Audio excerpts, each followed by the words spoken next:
Another episode talking about college football. It's the college football season. We're here. We're live. Let's get into it. Let's talk about it a little bit. I'm here with my co-host, Cody Almasy. Cody, talk to me. Tell me something good, brother. Hey man, I got the crib to myself this week, and I can make lots of noises. The wife and the baby aren't here, and I can bring the energy, and that's what I'm gonna do. I'm gonna bring it, and yeah, I'm ready to get right into it. Whenever you are, buddy. Hey, man, you can do whatever you want. And I remember when I'd have buddies that would go, their parents would go out of town, and we just scream. I can do whatever I want. It's liberating. It's a hell of a feeling. But yeah, so a lot of stuff has happened in the college football landscape over the past week. We're going to talk about some of it. And there's going to be some old stuff that's coming up again that we have to talk about too. But a lot of breaking news, a lot of things are developing, growing. And with the new regime, the new dynasty of college football as we know it looming, I know we still got the rest of the season. I don't want to jump the gun on anything, but we have to look forward. We have to put everything in perspective when we're thinking about how there's going to be a dynamic shift coming to us in 2024. But first, I want to talk about the Mel Tucker scandal. Obviously, a big deal that has affected the especially the Michigan State Spartans fan base and everybody. Really, this puts things in perspective for coaches, for personnel, for everybody. I guess off the rip, what do you have to say about this? I know we've been hearing a lot about it. We don't want to blow this out of proportion more than it already has. But what's your first take from it, especially with, Harbaugh also being suspended for completely different reasons? I guess how vulnerable are coaches and personnel nowadays? Definitely extremely vulnerable. Um, we're going to tread lightly here. It's still an ongoing investigation.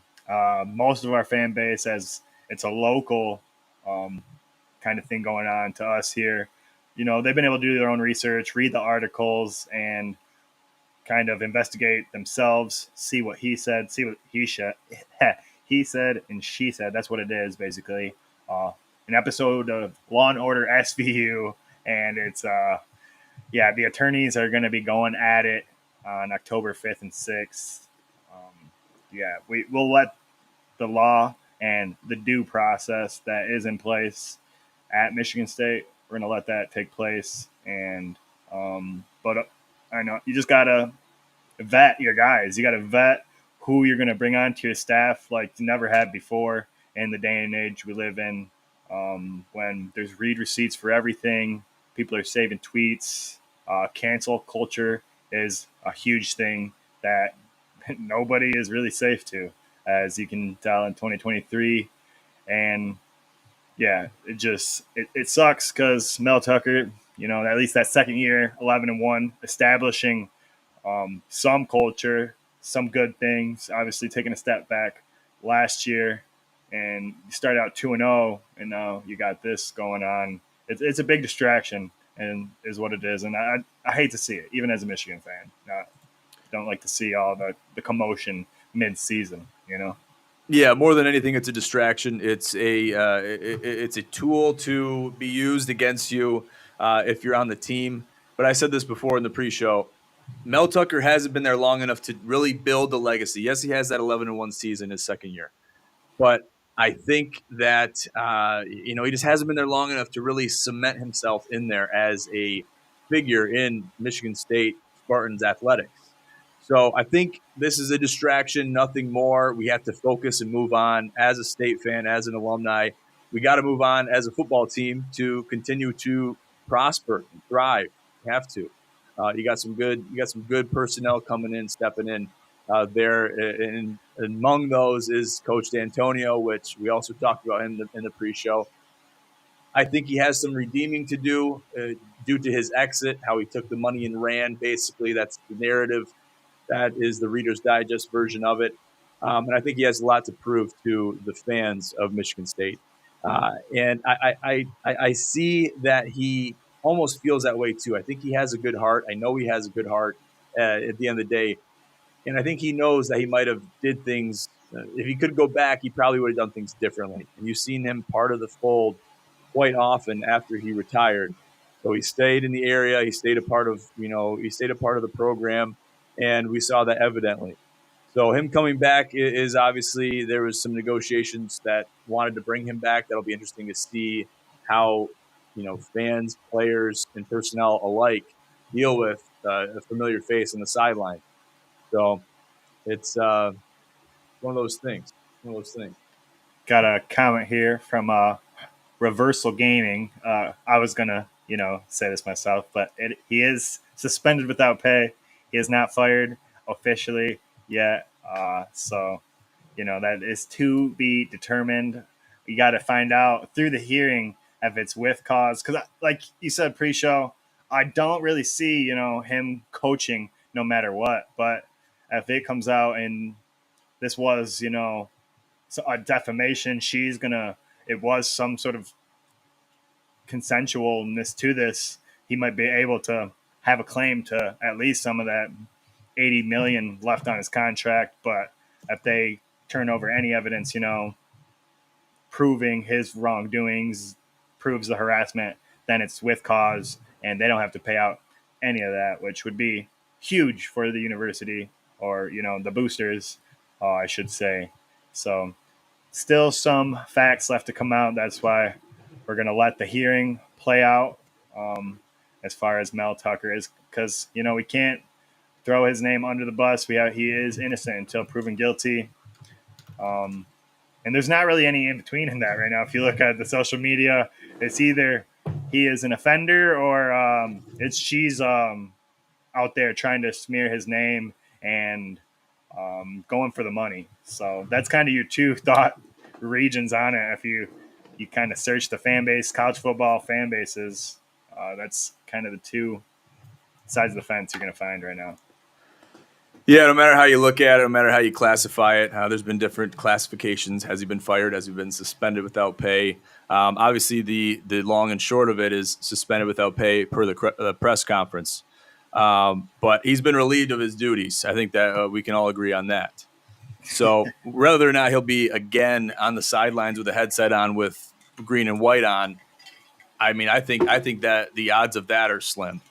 But that's still to be determined. So until we find out more, we just got to roll with it. And everyone has to roll with it. We got to move on as college football fans. This is a distraction more than it is anything else. Similar to what Michigan's going through right now too. So that's about all the time we want to spend on that. Let's get a live check-in, Cody. Geez, please relieve me of this. We've heard too much about it. Heard too much. Yeah. I'll save the day here. We'll check in on some college football that's taking place right now. One game got a few ticks left, actually.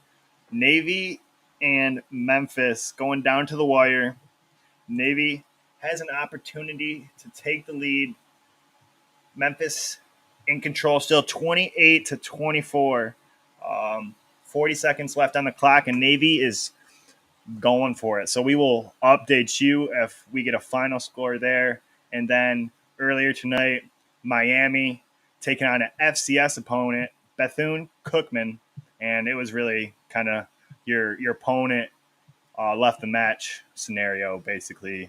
Miami in autopilot after halftime, and they go on to win that one 48-7. So the annual stomping of Bethune-Cookman has commenced once again for Miami, and they're ranked again. Miami's sitting at 22. I don't know if this will do anything for them, but I'm just not too impressed. Not yet, anyway, because they beat Texas A&M. That's what kind of got them up into the top 25. But we have our own opinions on the Aggies. A little fraudulent, if you ask us.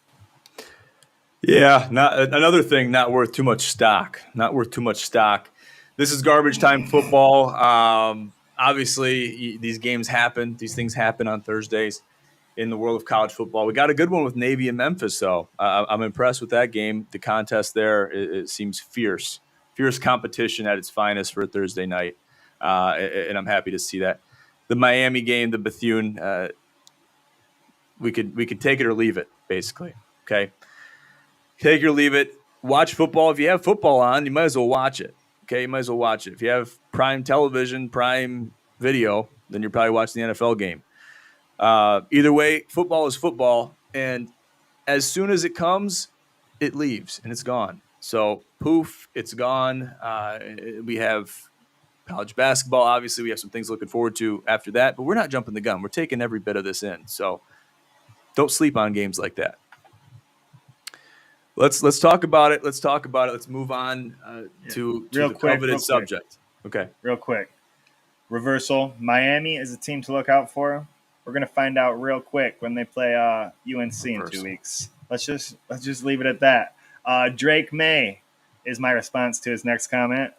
Tyler Van Dyke. There's some left to be desired with Tyler Van Dyke. Okay, he's got to prove it to me on a big stage against a real team. But hey, Reversal, go easy on that keyboard. All right, you're working the keys a little too much. We love the comments, buddy. We love him. He's excited. He's excited, Jonathan. But yeah, take us away. Sorry, I caught us caught up. That's okay. I'll blame that one on Reversal. Let's move on. Let's talk about Coach Prime. Let's talk about Coach Prime and Jay Norvell. So a little bit of beef going at it. Speaking of Twitter fingers, there was some chatter going through the ropes today, and Jay Norvell spoke on this because him and Coach Prime met, looming their game Saturday, this Saturday 10. So he said, "When I talk to grown-ups, I take my hat and glasses off." So that's a Coach Prime. And I think that was warranted. I think, his mom taught him that. He was taught that from a young age, and he has respectable values. He deserves respect. He's a man that has reached that stature of a college football head coach. He deserves to be respected. Look me in the eyes, damn it, and speak to me as a man. And I think that's what he was saying, and I don't think Jay got that. I didn't think Coach Jay got that respect that he thought he deserved. What are your thoughts? Yeah, well, I want to know, when did these two, get together and have a conversation, first of all. And second of all, Coach Prime, in his response, brings up a couple good points. He's a grown-ass man, and who is Jay Norvell to tell him what to wear and how to act? What if his mother raised him differently? Coach Prime has his own upbringing, which is not relatable to Jay Norvell's at all. Nobody in their life has ever called Jay Norvell prime time. And nobody is knocking on Colorado State's door to come play there. And College Game Day, I don't think has ever been to whatever city Colorado State is in. And I understand the respect part of it, but who out there is giving Coach Prime his due respect? Because the win total, which me and you, we both guessed the under of 3.5. He's halfway there, buddy, and he's about to make us look silly. And some tough competition is coming soon to probably bring him back to a little bit of reality. But you got to let the man enjoy this for what it is right now. His son carving people up. 900 yards through 2 games, 6 tutties, and they're living high right now, and Prime. That's his name. He's been that way since the early days of high school. He's been prime time. He got that nickname playing basketball. Cody, I got to give you a lot of credit, buddy, because you and I both doubted Coach Prime in the beginning, but the difference between you and me now is you have since jumped ship and said, you know what? I'm part of this team. I'm behind this team. I'm behind Coach Prime. The Buffs are going, they're going places, right? They're close to that 3.5 win point. And I got to give it to you. The proof is in the pudding. But I'm not jumping ship yet. And I doubt I ever will, especially this season. I don't think I will. And I got to tell you, I love the Aflac commercials with Saban. I love them. And Coach Prime should have took up a job in acting instead of coaching afterwards. In my opinion, he has a gift when it comes to acting and being on camera. And you can see that in the interviews. He likes, and he's not called prime time by mistake. You see it in his interviews. You see it in his demeanor. You see it in how he carries himself. So that whole shtick, I like it. But because he is like that and he is the way he is, he's a very easy target for people like me to take aim at. So that's just what I'm going to do. I'm going to have some fun with it. And I don't want to say I'm preying on their downfall. That is the Buffs. But I'm going to be rooting for Colorado State come Saturday. I'm hammering the -24, a little tease at the pick and pass later on. But good for you.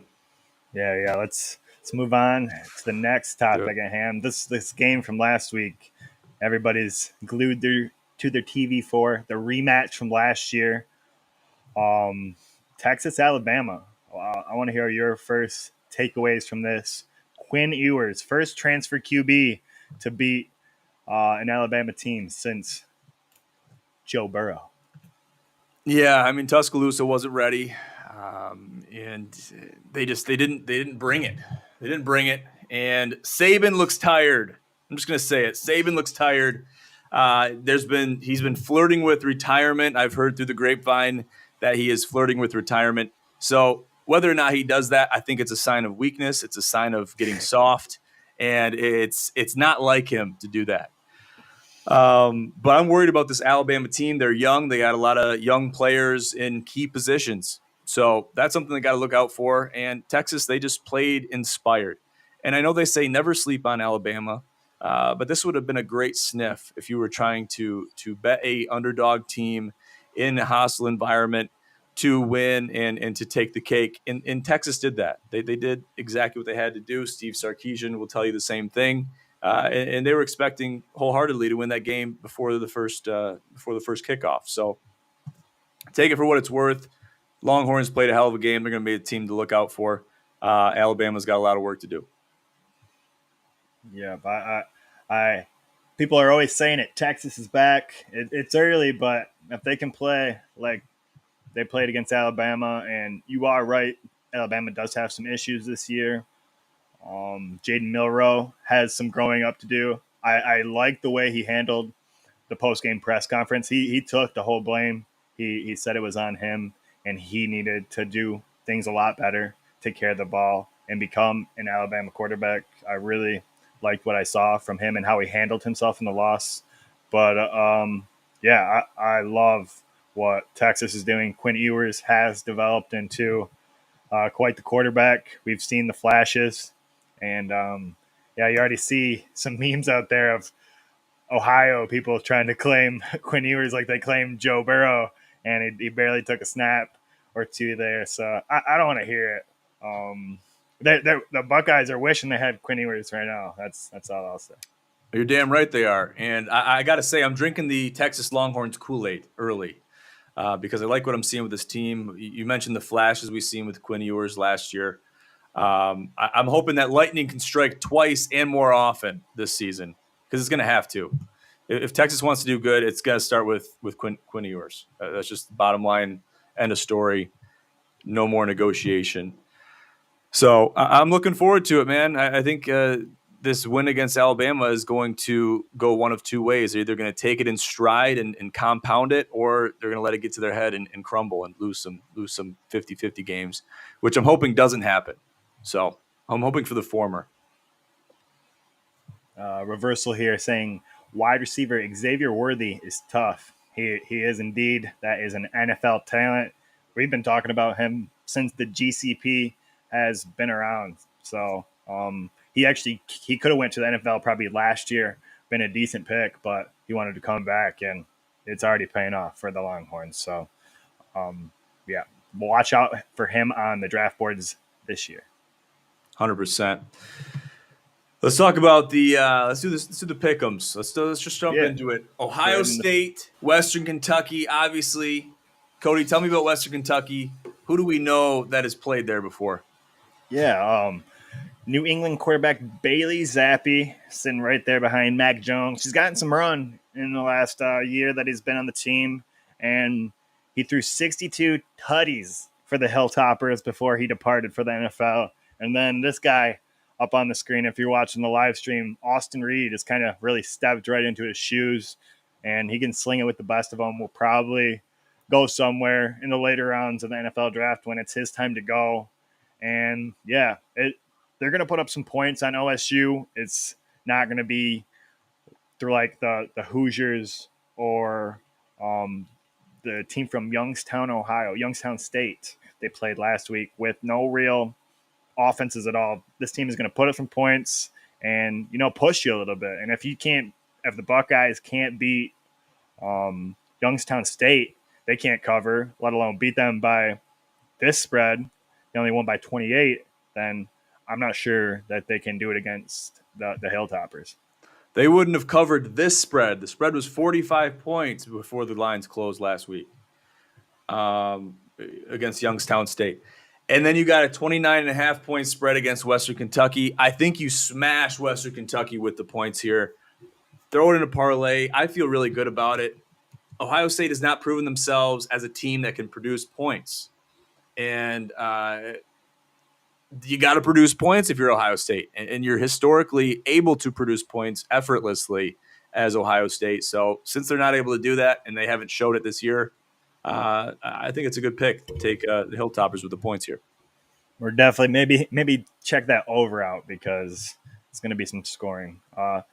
You got to think that McCord is going to finally get in a little bit of a better rhythm with those all three NFL receivers he's got on his team, but I never know. He has no choice, especially if he wants to cover. He has no choice. Well said. Moving on. Or Vegas is going to get smarter and start limiting those spreads. Hey, they should. Miami was a 53-point favorite tonight, and they didn't cover it. It's still a blowout, But these teams, they get into the second half. Why are you going to be putting your starters in? Why are you going to run up the score? It's not very classy. 100%. We can have a whole conversation about spreads. What do we got here, though? UNC -7.5 against Minnesota, -105. This is in my red zone. Yes, sir, it is. That 7.5, the 3, just right outside of a touchdown.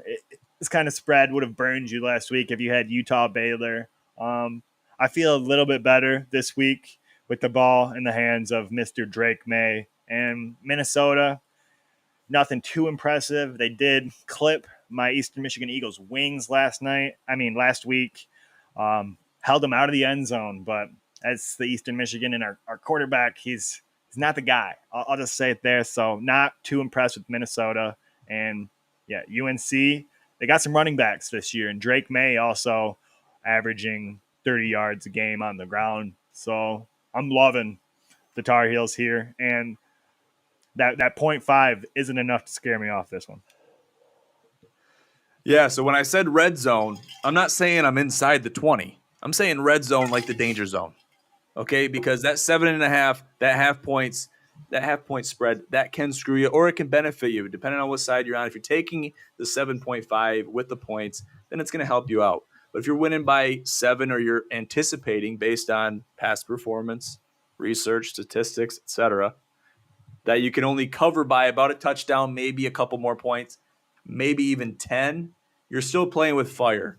So if you can't cover the 10, then you definitely can't cover 7.5. So you got to kind of be wary of that. If it doesn't scare you away and think this is going to be a 14-plus point game, then obviously smash it. But other than that, I'm a little bit wary of spreads like this unless I'm doing them on straights. If I'm doing them on straights, I'll do it.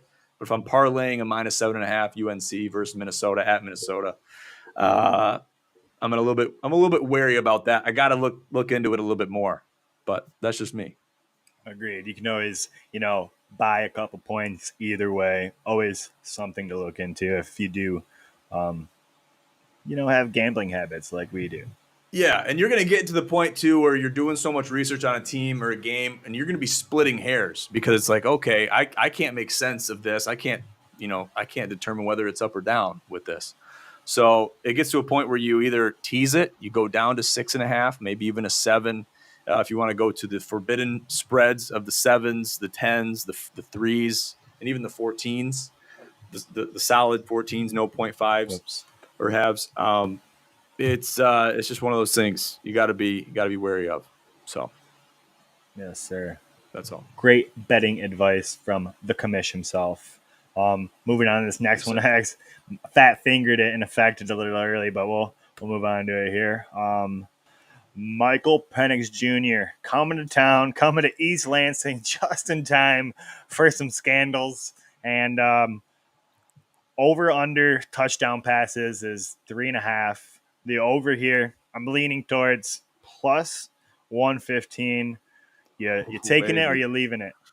Oh man, I think I'm gonna smash this. I think I'm gonna smash this in a parlay over 3.5 tutties.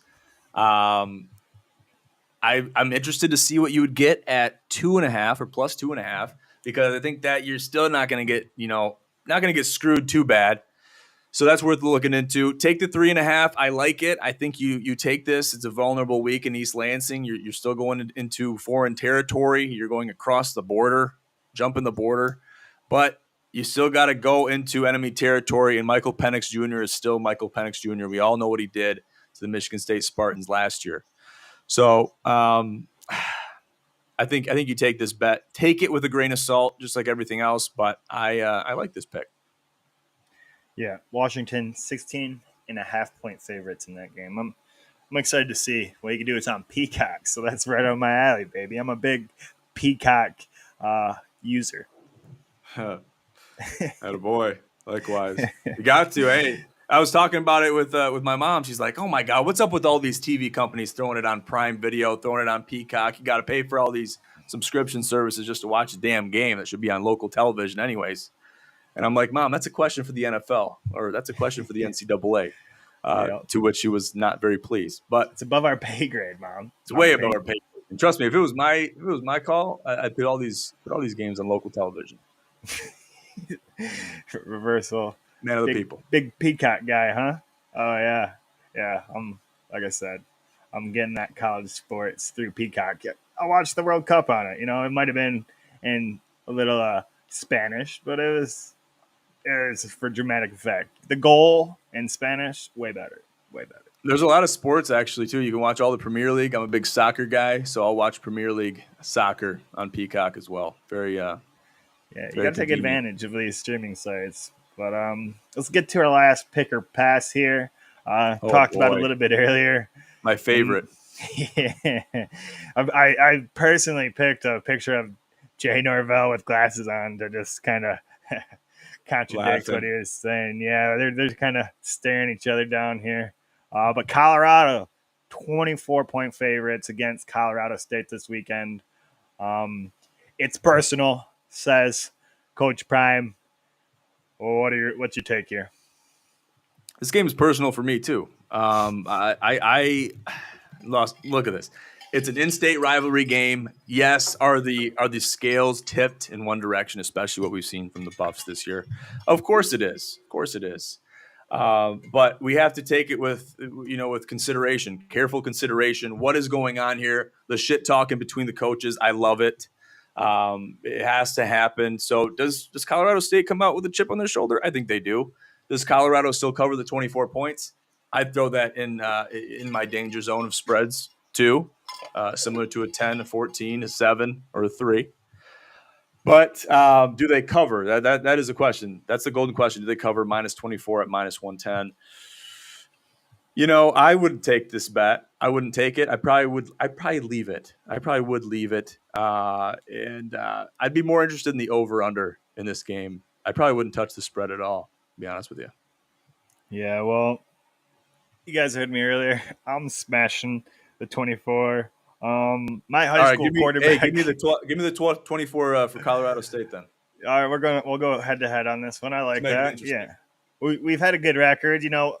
I don't know what you and Sam did last week, but we were 6-8 to this point through pick or pass, and the only two we got wrong were involving our teams, Michigan and Michigan State.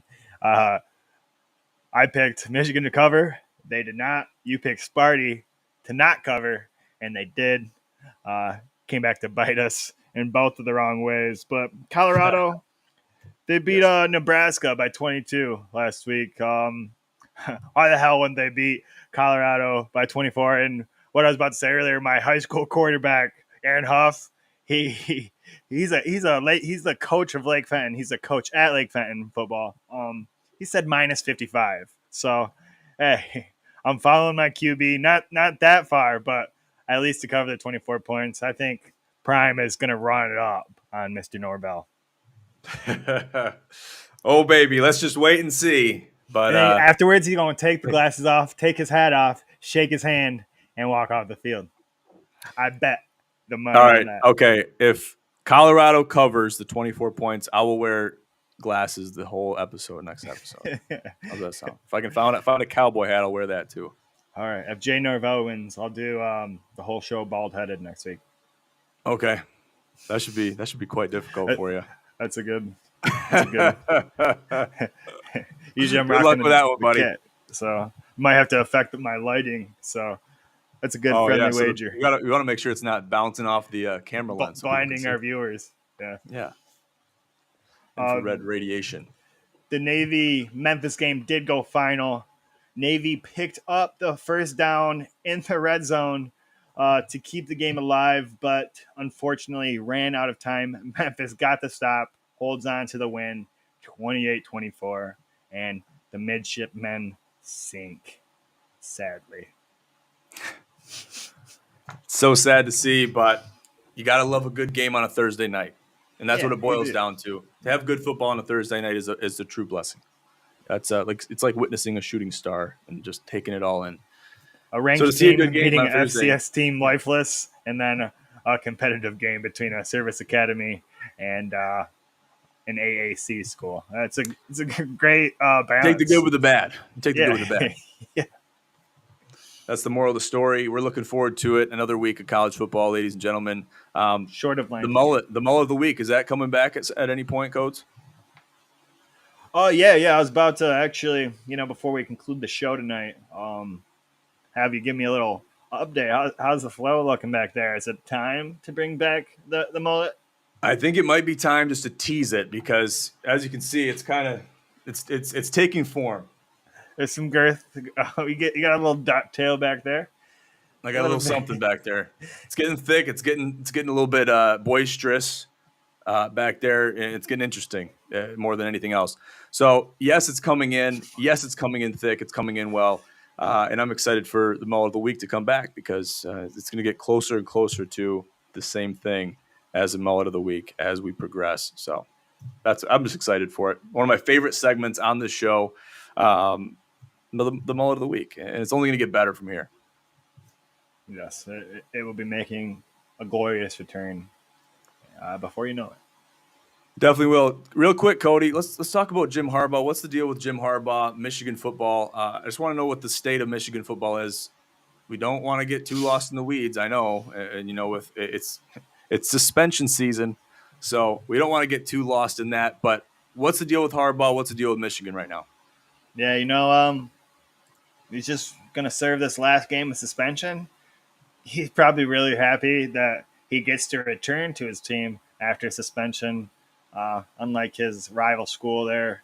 And the memes have just been going crazy. I'll just get that out of the way. Between the two, I got, we've all seen them, Jim's in there. I got suspended for a cheeseburger. What'd you get suspended for? So, we're just not covering against mediocre schools. JJ's only playing a half of football, but his completion percentage is off the charts, one of the highest in college football history. Through 2 games so far. If you're Michigan, you think it's awesome. You love it. JJ looks like he's become the guy we thought he could be so far against these kind of teams, But not too much to take away. I do know if he gets hurt, looks kind of rough in the depth chart behind him. Davis Warren, I think he's QB2 right now. Game 1, he took off to scramble, fell down for an 8-yard loss, and then in limited time last week throws a pick right to a defender. So I'm a little worried about the backup quarterback situation because you never know when somebody's going to go down to a freak injury. And that could be completely detrimental, in my opinion. Yep. Depending on your depth, that could determine your season in that position, especially if it's a key position. It could be your season in one injury, in one moment. So Just if Davis Warren is going in the game against Penn State or Ohio State, I think just my little reaction there shows how scared and uneasy I would be. We will get to see Alex Orji this week. He was supposed to see some time last week, but he didn't. And then Jim Harbaugh afterwards said it was a substitution mistake, and in the game plan, he was supposed to put him in. So we will finally get to see Alex Orji and some of his athletic ability in some use, which I know that this fan base is just kind of foaming at the mouth to see what that guy can do, because we've seen TikToks and reels of the dude doing 360, 60-yard bombs perfectly and returning punts and kicks. So we want to see some electricity in the maize and blue, and not just halves of football. We're ready for the Big Ten slate to get underway and for our coach to get back on the sideline. Can't wait to see it. I'm excited for all of it. Quick bone to pick.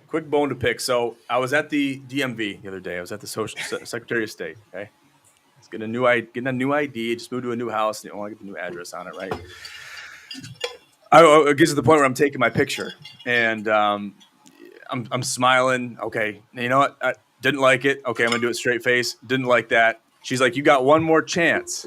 You got one more chance, and we're locking it in. Like I got people in line and shit."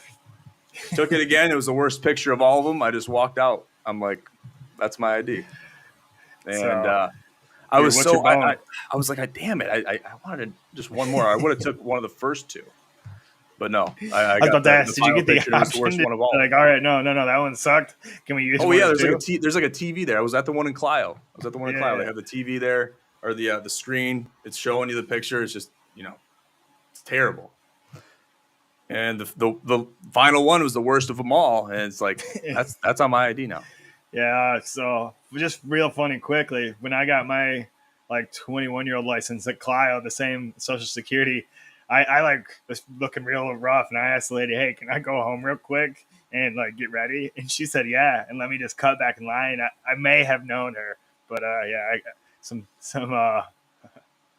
little connections there will get you handled, taken care of, John. You get this girl that I was do your talking hair real quick, with. Get ready, and come back and that's put on incredible. Your Sunday best. That blows my mind. Tell you what, this girl that I was dealing with never would have done that for me. So. It is what it is. We move on. We prosper. We prosper. We get better every single day.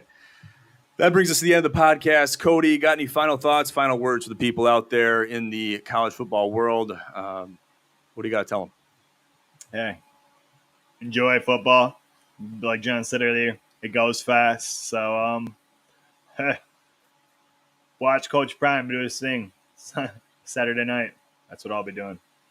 Sipping the Buffalo Kool-Aid, baby. Getting ready to sip some Honolulu Blue Kool-Aid. I hope you guys got your ski masks. They're all sold out. Hope you got them quick. I saw that blowing up today on Twitter or X. They were talking about how they sold out. They're all sold out on Amazon. Every website, can't find them anywhere. Trust me, you'll never find me in a blue ski mask. Okay, might find Musa in one, but not me.